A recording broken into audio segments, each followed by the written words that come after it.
ಕಾರ್ಯಕ್ರಮವನ್ನು ಮುಕ್ತಾಯಗೊಳಿಸಲು ಮಾನ್ಯ ರಾಜ್ಯಪಾಲರ ಅನುಮತಿಯನ್ನು ಕೋರುತ್ತೀನಿ. ಮಾನ್ಯ ರಾಜ್ಯಪಾಲರು ಅನುಮತಿಯನ್ನು ನೀಡಿರುತ್ತಾರೆ. ಈ ಕಾರ್ಯಕ್ರಮ ಈಗ ಮುಕ್ತಾಯಗೊಂಡಿದೆ. ಎಲ್ಲರೂ ದಯವಿಟ್ಟು ಎದ್ದು ನಿಂತುಕೊಳ್ಬೇಕು ಅಂತ ಕೇಳ್ಕೊಳ್ತೀನಿ. ಈಗ ವಂದೇ ಮಾತರಂ.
ನ್ಯಾಷನಲ್ ಎಂಥಮ್ ಈಗ ರಾಷ್ಟ್ರಗೀತೆ ನುಡಿಸಲಾಗಿರುತ್ತದೆ.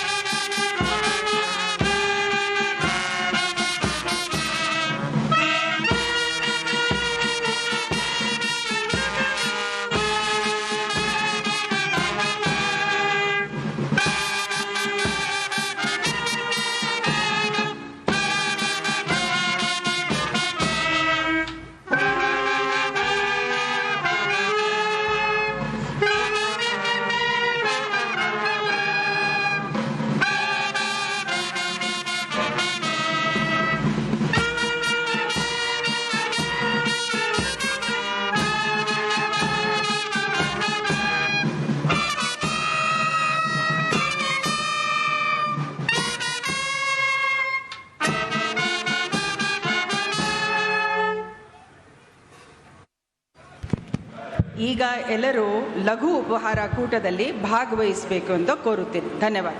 Thank you very much.